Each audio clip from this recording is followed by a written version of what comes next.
Welcome back to MMA Al Dente. I'm here to talk about SD Dumas versus Abu Azaitar. Abu Azaitar is 37 years old now, after taking quite some time off. He's 14-3 as a pro, and he is giving up 5 inches of height and 3 inches of reach to 28-year-old Dumas, who is 8-1. Azaitar's fought just once in the last 5 years, and it was the Marc-Andre Barrio, and it was like 3 years ago. And Marc-Andre Barrio beat him up and got a third-round finish with seconds left in the fight. Abu Azaitar, that's it, though, for the last 5 years. You know, he's been in the UFC this whole time, but for whatever reason, and there's been a few of them, he's been out. And now he's making his return, and he's 37 years old. And at 37, I mean, there's a lot of doubts in every which way for a 37-year-old, but he's a guy who, when he was in his prime, I didn't trust his cardio. I thought he had some issues there. So now at 37, I'm assuming he's gotten a little weaker in a lot of different ways. 14-3 as a pro. He's got 7 TKO victories, just 1 submission and 6 decisions. And his 3 losses include 2 via TKO and 1 via disqualification due to eye gouging. So he was gouging some eyes. But Marc-Andre Barrio pounded him out in the final seconds of round 3. That was a fight where Azaitar was doing well early on, and then he fell off. Fell off big time down the stretch. Marc-Andre Barrio, he's a guy that can suck the life out of you, and that's what he did to Azaitar and pounded him out in the end. Azaitar got worse and worse as the fight went on. His other loss is a doctor stoppage, but his grappling failed him in the fight. This guy who, even though he beat the guy as well, he got a round 2 TKO, but this guy got a round 1 TKO over him. I wish I wrote down his name, but I didn't. But it was from the full mount. The guy got in the full mount and pounded him out. The bell rang. I think that was the end of round 1, but he was done. Or maybe he had some sort of fucking cut or something. But either way, the doctor stopped it, and looked like the ref could have stopped it, because he was he was in a bad position there. He has 1 win over Vitor Miranda in the UFC. At this point, it's probably like 5 years ago, 2018 maybe. But that was a fight in which he looked good, fell off a little bit in the end, but still escaped a nice armbar in round 3 and ended up walking away with the decision.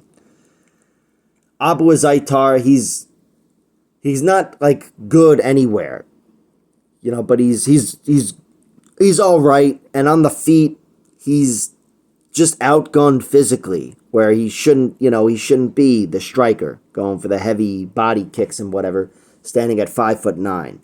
It could work against a guy that's inexperienced like SD Dumas, his Abu Azaitar's outside striking game, just because SD Dumas is still developing as a fighter. But for a guy with 5 inches of height, 3 inches of reach, youth on his side, and he's much more agile and mobile, I think Abu Azaitar's in for a tough matchup here. And there's not too many fighters that can find a tough matchup against SD Dumas at the UFC level, but Abu Azaitar's got a lot going against him, where he's one of them. SD Dumas, he's 8-1 as a pro, 4 TKOs or KOs, 2 submissions, and 1 decision. And his 1 loss comes by submission. Josh Fremd got him out of there with a guillotine in round 2. Josh Fremd, hurt him on the feet, staggered him a little bit, ripped him to the mat a few times, and then sucked some of the life out of him and choked him out with a guillotine. SD Dumas rebounded with a good enough performance against Cody Brundage, where he had a lot of grappling control, which was really impressive. It's just that he didn't go take the grappling, make it a grappling match. It was made a grappling match for him by Cody Brundage, who ripped him to the mat and then went for a guillotine, and then did the exact same thing 3 times and conceded top position. But SD Dumas didn't just stuff him from half guard. He found some good control over Cody Brundage and took his back, and he worked him over on the ground and got some good, valuable experience there. Definitely his best win. His second best win is on the Contender Series against this guy, Mateusz Penaz, the guy he guillotined in a minute there. But SD Dumas is a dangerous guy. He's got 1 head kick knockout in a minute, 1 punch knockout in a minute, and then 2 TKOs in round 2. 1 to leg kicks and 1 to whatever. SD Dumas He's still developing as a fighter, but I'm sure he's finding a lot of tools over the last few years that he can use against a guy like Abu Azaitar, who is out of it.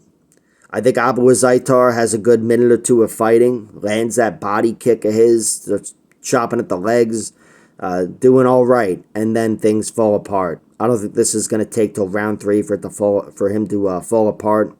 I think it could even just be him getting clipped because SD Dumas is a dangerous enough guy. But SD Dumas is the pick because I just can't trust Abu Azaitar. And I'll tell you, if Abu Azaitar was under the same circumstances, but he was more of a grappler and had a propensity for submission victories, I might be betting on him here. Going, all right, I'm picking this guy, but I'm betting on this guy. Instead, I'm just staying away from this. Staying away from it. Maybe a little bit of value on under a round and a half at plus 115, but not really. I think Abu Azaitar, he's a guy who will slowly fade. And if SD Dumas doesn't go through him because he's a 37-year-old with a weaker chin and blah, blah, blah, he's still going to dominate him in round 3 if it should find itself there, if they should find themselves there. So SD Dumas is the pick. I'm not betting anything on this fight, and I hope it's a good one. Maybe some shit will happen. Like, share, subscribe, all that horse shit. Check out my other videos.